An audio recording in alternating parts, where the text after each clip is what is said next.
असदुद्दीन ओवैसी के नए रण पर चर्चा के लिए सीधे उन्हीं के पास चलते हैं जो इस वक्त हमारे साथ जुड़ रहे हैं। ओवैसी जी, स्वागत है आपका आज तक पर। मेरा पहला सवाल आपसे यही, धर्मनिरपेक्षता के लिए खतरा आप कैसे देख रहे हैं? प्रधानमंत्री अगर इतने लंबे वक्त तक एक फैसला रुका हुआ था, राम मंदिर का निर्माण हो रहा है, खुद सुप्रीम कोर्ट ने सेंटर की भूमिका देखी थी ट्रस्ट बनाने में, फिर प्रधानमंत्री का जाना सेक्युलर इंडिया के खिलाफ कैसे? सबसे पहले तो मैं आपको ये बताना चाहूँगा कि आपने इंट्रोडक्शन में कांग्रेस के जो लोकसभा में लीडर का जिक्र किया, एनसीपी के शरद पवार साहब का जिक्र किया और महाराष्ट्र सीएम का जिक्र किया जो शिवसेना से ताल्लुक है।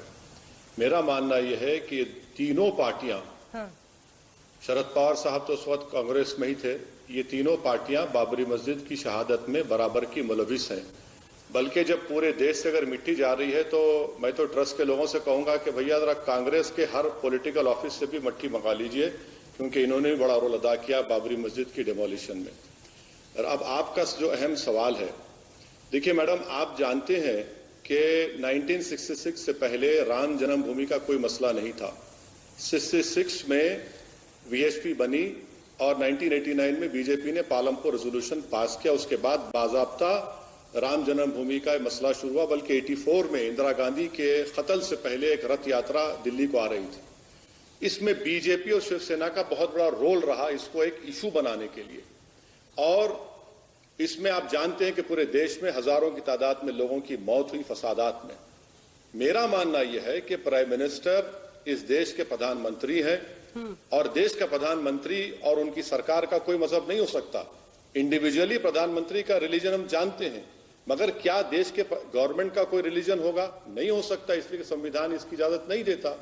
अब जब प्रधानमंत्री वहां पर जाएंगे तो प्रधानमंत्री क्या पैगाम दे रहे हैं? नंबर 1 पैगाम ये दे रहे हैं कि हमारी पार्टी ने, विश्व हिंदू परिषद ने और बीजेपी ने इस राम जन्मभूमि का आगाज किया। हमारी पार्टी ने शिलान्यास के नाम पर परमिशन लिया और बाबरी मस्जिद को शहीद किया। हमारी पार्टी ने अडवाणी की लीडरशिप में रथ यात्रा निकाली और जहां जहां रथ यात्रा गई वहां पर कम्युनल राइट हुआ। नंबर 1 पॉइंट ये कि प्रधानमंत्री वहां अगर जाते हैं तो प्राइम मिनिस्टर तो पैगाम दे रहे हैं कि हमने अपनी पार्टी की आइडियोलॉजी जो शुरू की थी और उसमें हमने कामयाब हुए। अगर प्रधानमंत्री वहां पर जाते हैं बशर्ते प्रधानमंत्री, तो मैं तो ये कहूंगा कि प्रधानमंत्री बन के नहीं जाएंगे, बल्कि वे कॉन्करर बन के जाएंगे। दूसरी बात यह है कि आप वहां पर जाकर क्या मैसेज देंगे? मैसेज ये देंगे कि मेरा जो रिलीजन है वो सबसे बड़ा है और प्रधानमंत्री अपने रिलीजन को, अपने बिलीफ को पूरे देश पर मुसल्लत नहीं कर सकते। इसीलिए मैंने कहा कि प्रधानमंत्री 6 साल में मेकशिफ्ट टेंपल पर नहीं गए। आपके सवाल में एक और पॉइंट था कि सुप्रीम कोर्ट ने एक स्कीम बनाई। यकीनन सुप्रीम कोर्ट का वो जजमेंट है, उसके ताल्लुक से हमारी राय आप जानते, मगर क्या सुप्रीम कोर्ट ने कहा कि प्रधानमंत्री को बुला लो? क्या पता सुप्रीम कोर्ट ने कहा? सुप्रीम कोर्ट ने ये तो नहीं कहा ना। इसीलिए अभी भी वक्त है कि प्रधानमंत्री, देश का सेकुलरिज्म कोई इकोनॉमिक पॉलिसी नहीं है कि 500 के 1000 की नोट मैंने मिटा दिया और इकोनॉमिक पॉलिसी को खत्म कर दिया। ये देश का सेकुलरिज्म देश की रूह से जुड़ा हुआ है। और एक बात समझिए आप कि 400 साल तक वहां पर मस्जिद थी और मेरा मानना यह है कि वहां पर मस्जिद आज भी है और कल भी रहेगी। तो इसलिए हम उम्मीद करते हैं कि प्रधानमंत्री अगर मस्जिद है जाने के लिए तो वो प्राइम मिनिस्टर के रूप में ना जाए, कह दें कि मैं अपनी इंडिविजुअल कैपेसिटी में जा रहा हूं।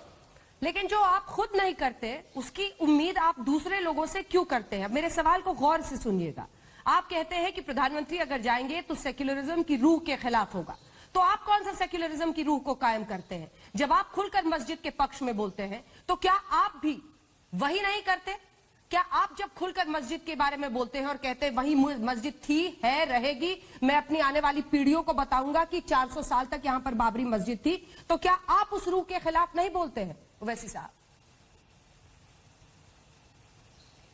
नहीं, मैं जो कह रहा हूं वो तो हकीकत है ना। वो तो सुप्रीम कोर्ट ने भी कहा कि destruction of Babri Masjid is national shame. Supreme court ने यह भी कहा कि उसमें मूर्तियां रखना उस मस्जिद के सैक्रिलेज को खराब करने के बराबर है। सुप्रीम कोर्ट ने यह भी ये तो नहीं कहा ना कि मंदिर तोड़कर मस्जिद बनाई गई। मैं आपका सवाल का जवाब दे रहा हूं। मैं आपका शुक्रगुजार हूं कि आप असदुद्दीन ओवैसी को देश के प्रधानमंत्री के बराबर कर दे रहे हैं। वो एक कॉन्स्टिट्यूशनल अथॉरिटी हैं, प्राइम मिनिस्टर है इस देश के। प्राइम मिनिस्टर का कोई मजहब नहीं होता, ना उनकी सरकार का होता है। कह दे नरेंद्र मोदी, कह दे कि भाई मेरी सरकार का रिलीजन ये है और मैं इस रिलीजन को मानता हूं, तो आप खत्म कर दीजिए ना संविधान को। असदुद्दीन ओवैसी की पार्टी ने तो 6 दिसंबर को वहां पर किसी की इबादतगाह को शहीद तो नहीं किया। असदुद्दीन ओवैसी की पार्टी ने 22 और 23 दिसंबर 1949 रात के अंधेरे में वहां पर किसी मस्जिद, किसी के इबादतगाह में जाकर नमाज तो नहीं पढ़ी। ये तो फैक्ट है। हमने सुप्रीम कोर्ट को धोखा देकर वहां पर किसी की इबादतगाह को शहीद तो नहीं किया। मगर मैडम, अगर आप मुझे प्राइम मिनिस्टर के बराबर कर रहे हैं तो ये आपकी जर्रा नवाजी है, ये आपकी मैग्नानिमिटी है। मैं आपको सलाम करता हूं, आपने मुझे इतनी इज्जत दी। मैं तो सिर्फ आपके सवाल की ताकत को आंक रही हूं और इसीलिए ये सवाल दोबारा आपसे पूछ रही हूं। नैतिकता का तकाजा कहता है असदुद्दीन ओवैसी जी कि सवाल वो पूछे जो खुद उसको मानता हो। जब आप अपनी आस्था को सरेराह इस तरह से प्रशस्त तरीके से रख सकते हैं, कह सकते हैं कि मैं अपनी आने वाली पीढ़ियों को कहूंगा कि वहां पर बाबरी मस्जिद ही थी, है और रहेगी, तो फिर ऐसे में आप नैतिकता के उस तकाजे पर कहां खड़े दिखाई देते हैं जब आप दूसरों से सवाल पूछते हैं कि ये तो मंदिर मंदिर करते रहते हैं। सवाल ये है। नहीं, आपका सवाल, मैं दोबारा आपने मुझसे सवाल किया, मैं फिर से और क्लैरिफाई करता हूं आपको। असदुद्दीन ओवैसी एक मेंबर ऑफ पार्लियामेंट है। अगर असदुद्दीन ओवैसी जो बात कह रहा है वो फैक्ट पर मुबन्नी है, आप देख लीजिए सुप्रीम कोर्ट के जजमेंट्स में और जितने फैक्ट्स हुए। प्राइम मिनिस्टर ऑफ इंडिया तो नरेंद्र मोदी है। अगर कहीं गलती से असदुद्दीन ओवैसी कभी प्राइम मिनिस्टर नहीं बनेगा, ना मेरी उम्मीद है ना मेरा ख्वाब है, मगर प्राइम मिनिस्टर का आप तकाबुल कर रहे हैं एक मेंबर ऑफ पार्लियामेंट से, यह बहुत गलत है। इसलिए कि मैं देश का प्राइम मिनिस्टर नहीं हूं। देश का प्राइम मिनिस्टर देश के तमाम हिंदू, मुसलमान, सिख, ईसाई, आदिवासी, दलित और जो मजहब को नहीं मानते उनका प्राइम मिनिस्टर है। वो मेरे भी प्राइम मिनिस्टर हैं।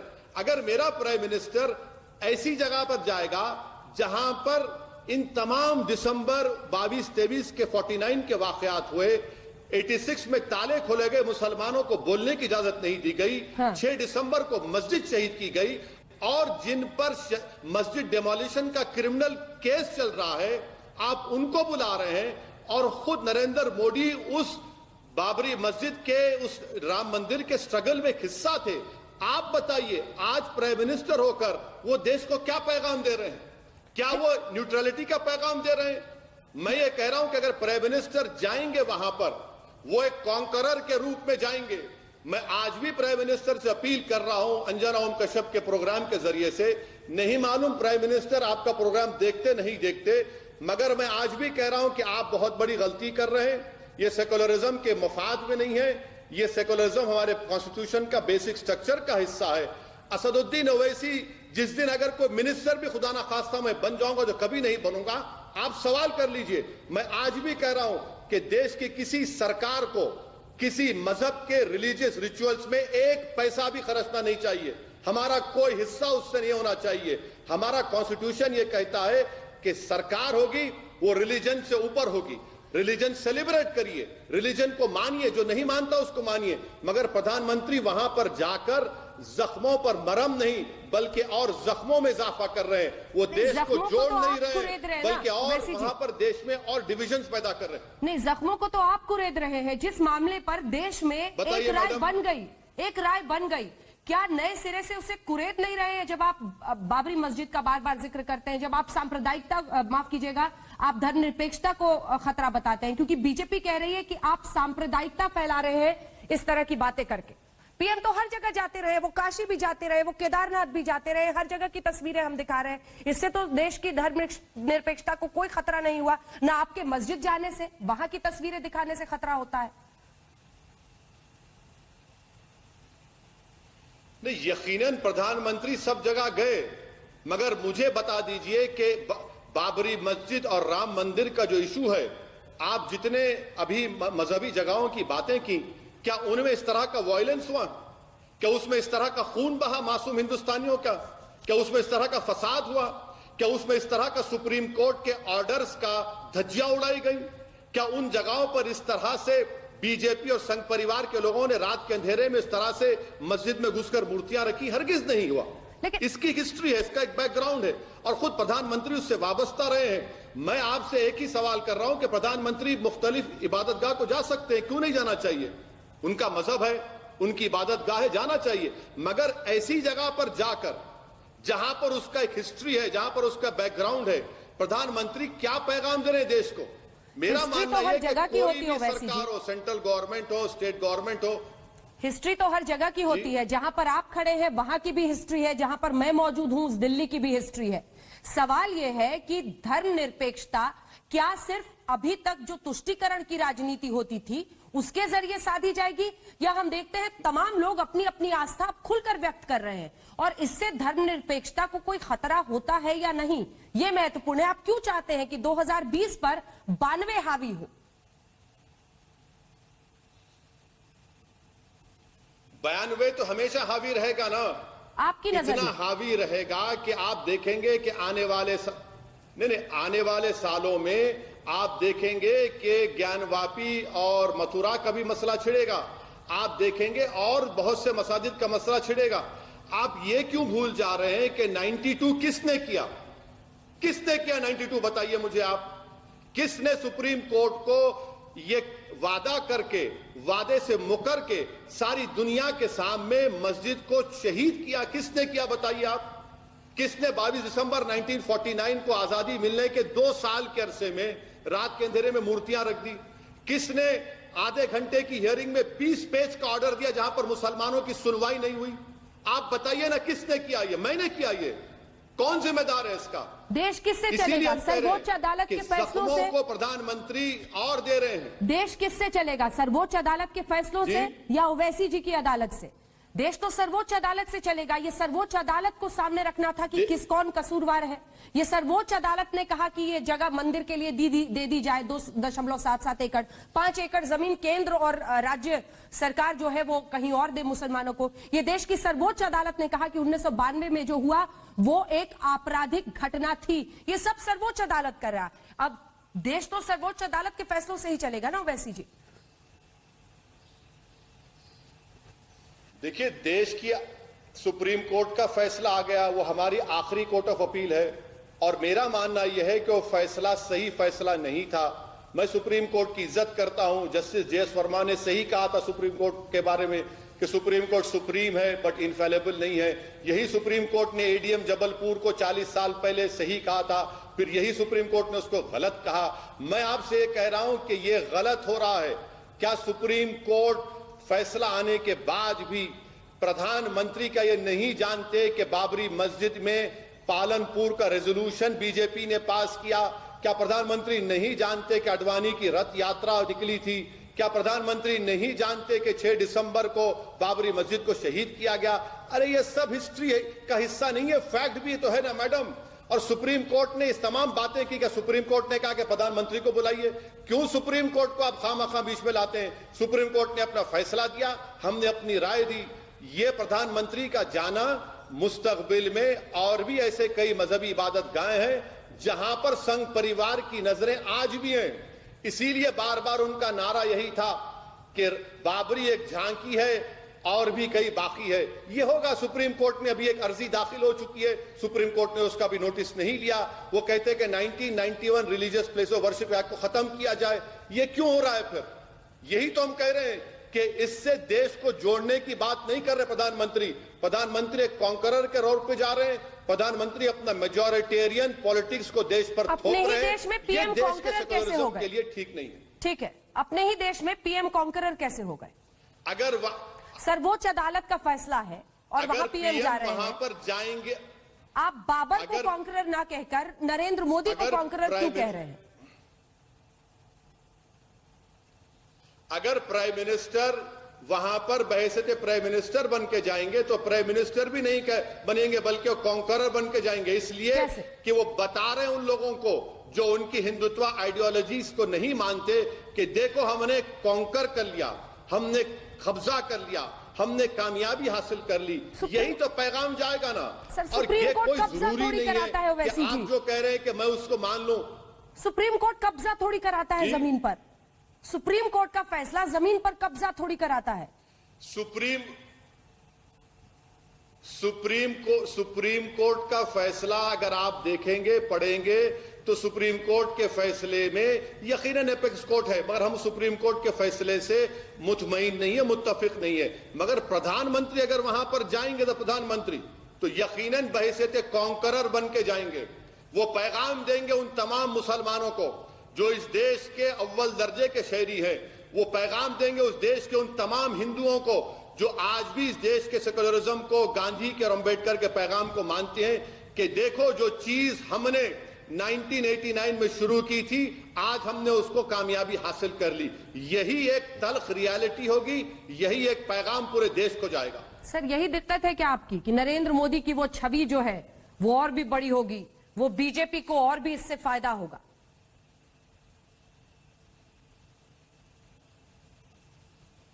नहीं, मेरी परेशानी संविधान है मैडम, मैं संविधान को बचाना चाह रहा हूं। मेरी परेशानी संविधान से, जिस तरीके से देश चल रहा है ना, तो संविधान की धज्जियां उड़ाई जा रही हैं।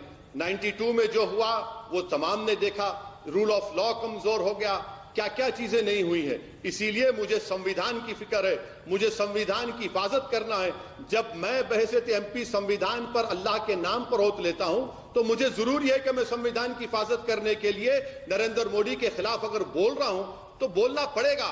अगर कोई नहीं बोलता है तो वो उनका जमीर उनको अगर गवारा करता है तो वो जाने, मगर मेरा जमीर मुझको गवारा नहीं करता कि मैं खामोश बैठा रहूं कि संविधान की धज्जियां उड़ाई जा रही हैं। इसीलिए मैं आवाज बुलंद कर रहा हूं और मुझे यकीन है कि देश का एक बहुत बड़ा हिस्सा मेरी आवाज को तायीद करेगा। वो सामने आकर नहीं कहेगा, मगर दिल में वो जानते हैं कि जो असदुद्दीन ओवैसी कह रहा है वो सच कह रहा है।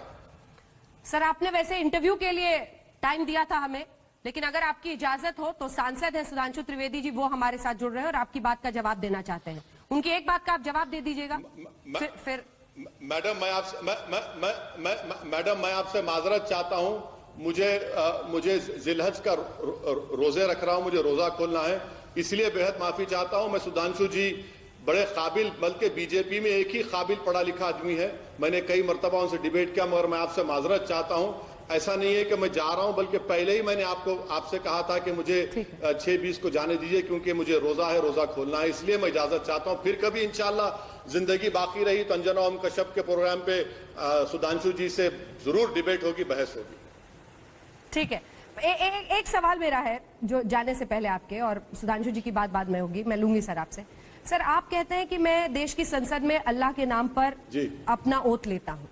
आप अपने फेथ को, अपने आस्था को देश की सबसे बड़ी जगह, जो पावर हाउस है, संसद है इस देश की, वहां पर आप ला सकते हैं।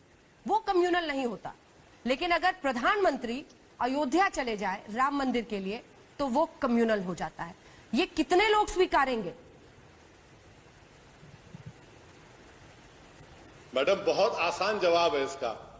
क्या असदुद्दीन ओवैसी दीन इस्लाम को किसी पर मुसल्लत कर रहा है, फोर्स कर रहा है कि यही मेजॉरिटेरियन सही रिलीजन है, इसको मानना पड़ेगा?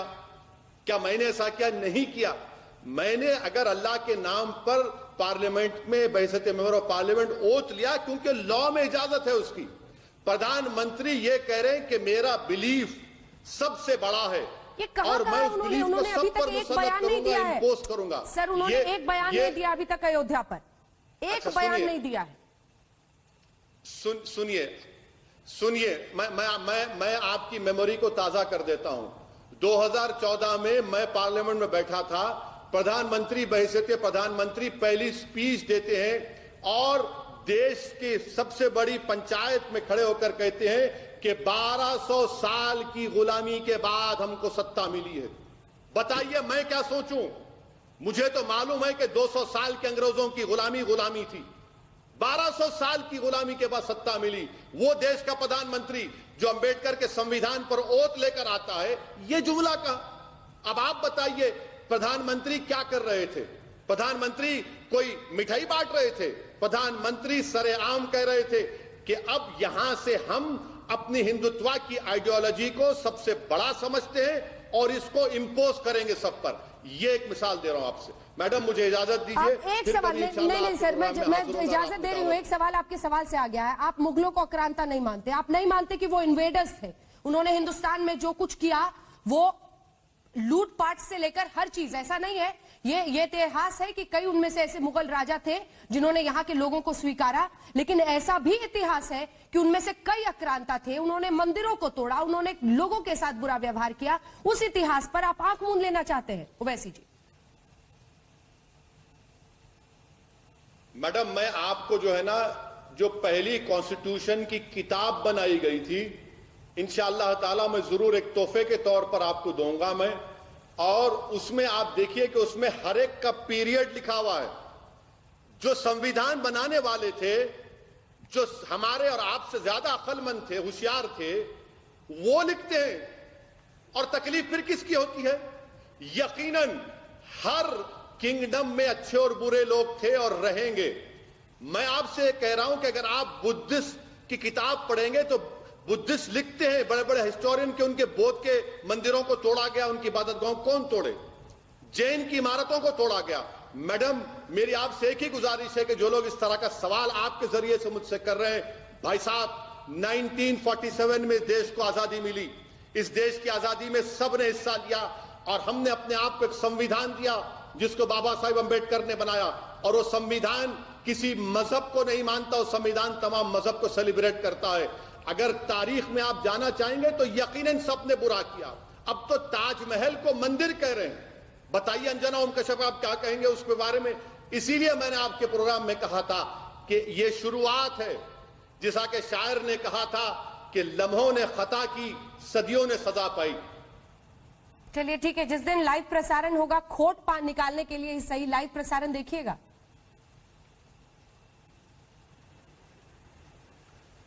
अब मैडम हम तो एक तकलीफ के साथ देखेंगे कि उस जगह पर हमारी 400 साल तक मस्जिद थी, वहां पर कब्रिस्तान भी था।